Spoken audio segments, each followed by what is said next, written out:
Hello aviators, how are you today? My name is Magnar Nordahl. I'm an ATR captain and instructor.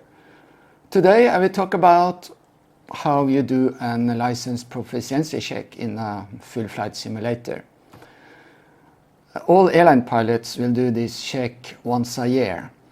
And when you work for an airline company, you will also do an operational proficiency check every 6 months.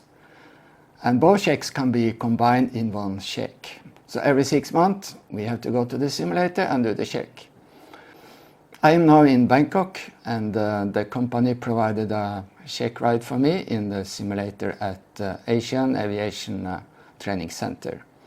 They're located at Suvarnabhumi Airport, and they have 4 buildings with a total of 8 simulators. 4 ATR simulators and 3 Airbus 320 and 1 Airbus 330. The simulators are, when you look inside, there is a complete cockpit of the aircraft. This is an ATR 72-600 variant. And there's a big screen, 180 degrees wide.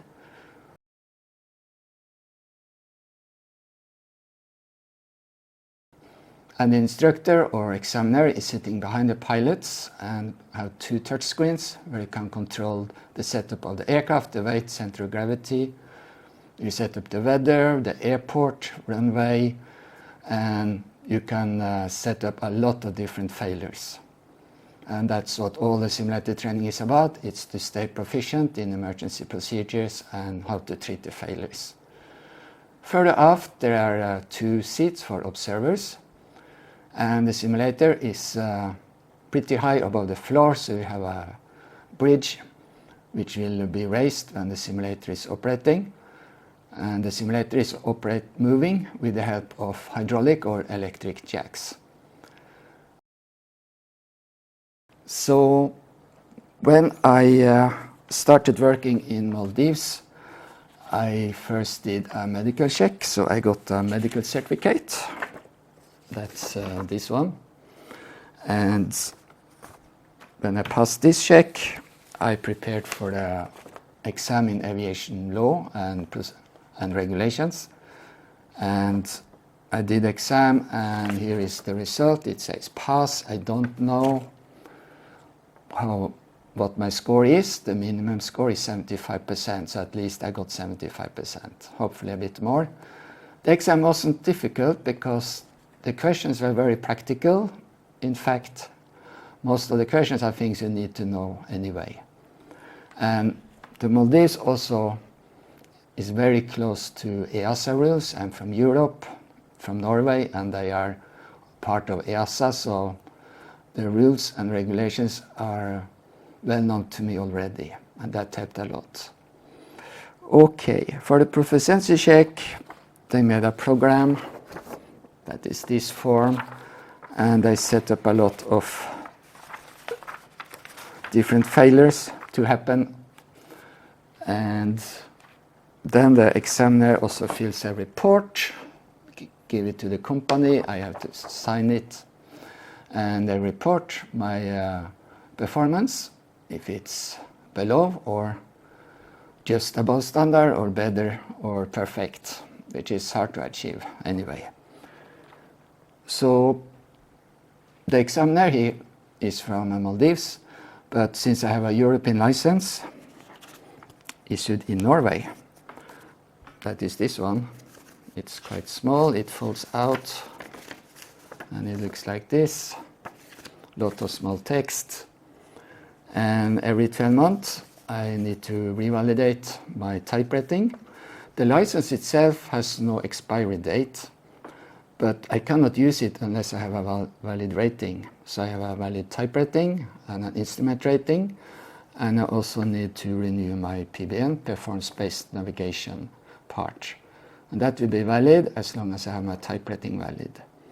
In addition, I need a medical, and I also need a valid English level. You need level 4, 5, or 6. I have a level 5, so it's valid for 6 years at the time. I have to renew it next year. Okay, so I paid for an EASA appointed examiner. He's from France. He's working here in Bangkok. So he observed my test, and then he can file the forms for Norway. And this is a big form with 11 pages. And he tick off all the exercises we are done and make sure all mandatory exercises are done and completed and passed. So that means I've been assessed by 2 examiners at the same time. I flew together with another captain who joined the company in Maldives, and he's from Italy, so he also did his proficiency check for both authorities.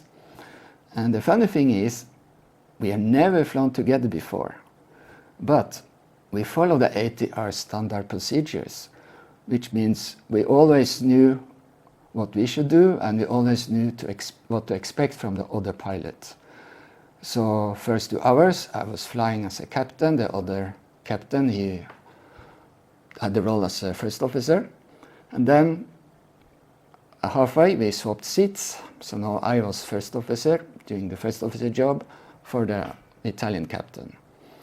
And they gave us a lot of exercises. I will come back to it in a moment. That's my license. So after the test, the examiner, he filled this form, he signed off my license, and he also provided a copy of his license and medical, those 2, which will be sent to Norwegian CAA with other documents, examiner certificate, and the ATO, Approved Training Organization approval for this company, Asian Aviation Training Center. So we have this approval from EASA together with the simulator approval, which we used with all the limitations and ratings for the simulator. Okay. So, and before the check, the examiner must also see I had at least 10 sectors flown the last year. And I'm just about to change logbook. So I have 6 sectors in the new logbook, but I need 10. So I have to bring with me the old one, which I had for many years, and show, yes, I have more sectors here. So those logbooks are quite heavy, but they are EASA standard. So I had to carry those with me for a while. Okay, and if the examiner didn't know me, I had to bring my ID. It could also be nice to have contact information, so I have a business card as well, just with a telephone number and etc. Okay, that's all the paperwork, and that is in fact the hardest part of a test, because you have to be so careful you fill in all the lines correctly and don't miss anything. Otherwise the CA will just return it to you and say, oh, you forgot something. So that takes really long time to do all that paperwork. So flying the simulator is in fact very fun, because you know you will learn something new every time, right? So I'm always looking forward to do this simulated training and checking. And especially now, I haven't flown for a while, so it's very good to get this brush up. It takes a little time to get adjusted to a simulator, because the aircraft behaves, no, I should say the simulator behaves slightly different from the aircraft. So therefore you have to apply a slightly different flying technique. So the first minutes, I fly manually just to get adjusted to the sim before I put on autopilot. Okay. So the program, we needed to do all the mandatory items. That includes a startup. We programmed the FMS. We set up a flight plan route, which we shall follow. We have a normal takeoff. Later on, we will have aborted takeoff. We will have 3 emergencies, 3 abnormal procedures. We will fly a 2D approach, that means an instrument approach without the vertical guidance. So that will be an NDB approach, VOR-DME approach, or localizer approach. And we will have on a 3D approach that can be an LNVNAV approach or an ILS. We will need an engine flame out at takeoff just after V1, and we continue flying single engine. We fly an ILS approach, single engine, without autopilot, which is a good exercise. And we make a missed approach, single engine, and then normally we will make a visual pattern or a new approach, single engine, and land single engine. And for us, we have a high excessive ITT. That means the turbine inter-turbine temperature got too high during start, so the start was aborted. And that means in real life you need the maintenance to have a look and figure out why did this happen and fix it. In a simulator it fixed in a second. So we start again and everything good. And after leveling off at cruise, we did some steep turns. I did steep turns because I was flying. And then an approach to stall with recovery, which is always nice to... of course, you should never get into that situation, but you have to know what to do if you end up with a stick shaker, right? So it's very nice to repeat it. And then we got a bing, master caution, and we got fuel low pressure. And you look at the checklist and it says, okay, maybe the engine will flame out because it doesn't get enough fuel. Maybe there's a fuel leak somewhere. So the checklist tells us monitor your fuel in your tanks, just in case. And after a while we noticed that the fuel level on that side started to decrease quite rapidly. So here was a severe fuel leak.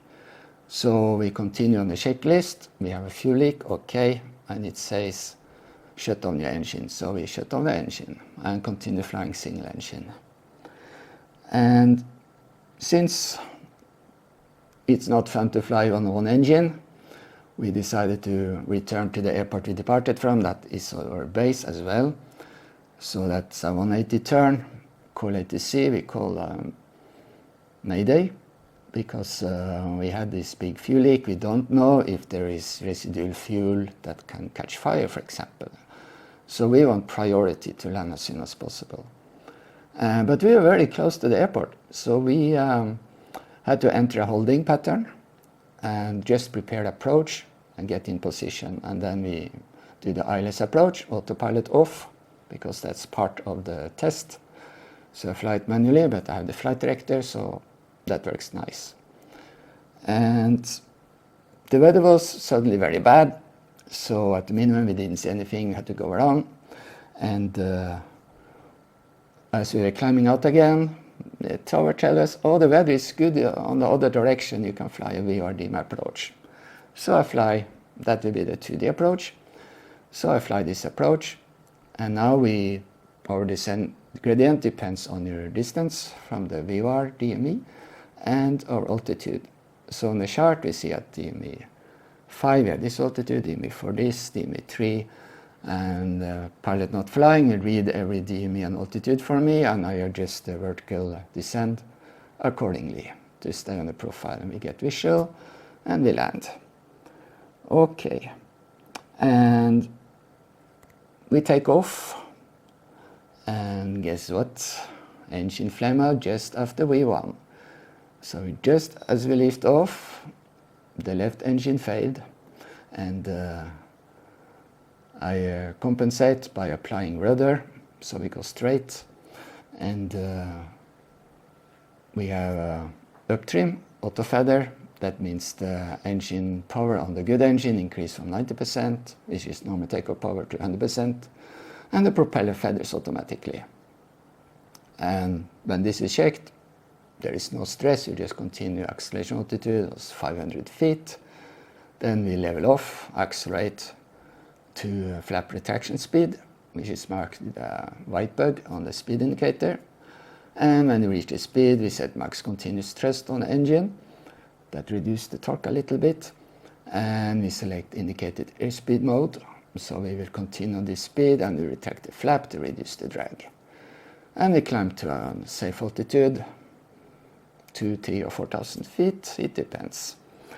And after that, we just return new approach and land. And that was my part. We had a break, and now the other captain will be flying, and he did most of the exercises like I did, but instead of fuel problem, we got an uncommanded flap retraction just after liftoff. And that means suddenly your stall speed will increase a lot, so we had to memorize what to do. And here we have to increase our takeoff speeds with 10 knots, which he did very nicely. And after that, we reach acceleration, we do the checklists, and that means now he has to land without flap, right? So now we have to open a book called the Quick Reference Handbook to find the approach speed with 0 flap. And it's much higher than normal, because normally you have flaps 30 degrees flap. In fact, it's 32, but we call it flap 30 anyway. It's more easy. And we fly the approach and landed, no problem at all for him. And we take off again, and we get an engine failure before we won. That's quite unusual. Maybe I got that one. Yeah, I got that one. Engine flame out before we won.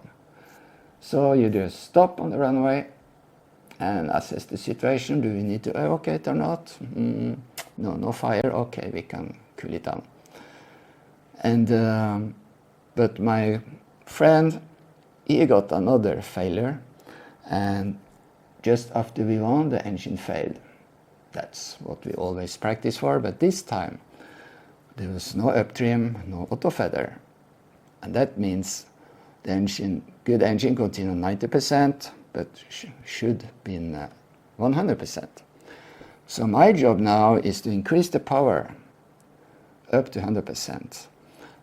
And then I checked, do we have auto feather? No, we don't. Oh, that is bad. And in the middle of this, you have to retract the landing gear because you're already airborne. So the stress level rised very high. Yes, I admit that. We had a very high workload for a while, and now we have to feather the propeller to be able to climb safely. So first, power lever to flight idle to confirm, yeah, that's the right one, and then the condition lever to feather, and all the drag from the propeller disappears. Now we can start climbing, and then fuel shut off. Okay, so now followed the usual single engine approach, go around, and new approach and landing. He also got a couple of visual approaches, which he did very nice. So in all, this check took 4 hours, which is standard for 2 pilots. It's quite hectic because we have a tight program and a limited space of time. So it's very interesting, and once you're finished, that was hard. Yeah, it always is. But did I learn something? Yes. I learn something new every time. And I also got practice to fly the approaches in Maldives, mostly at Malta airport, because I will start flying there soon. The first ATR is scheduled to come next month. And when I start flying, I will post some videos showing the beautiful scenarios around. Okay, that was all about how to do a proficiency check in a simulator. I hope you enjoyed it. Thank you for watching. Have a wonderful day and happy landing.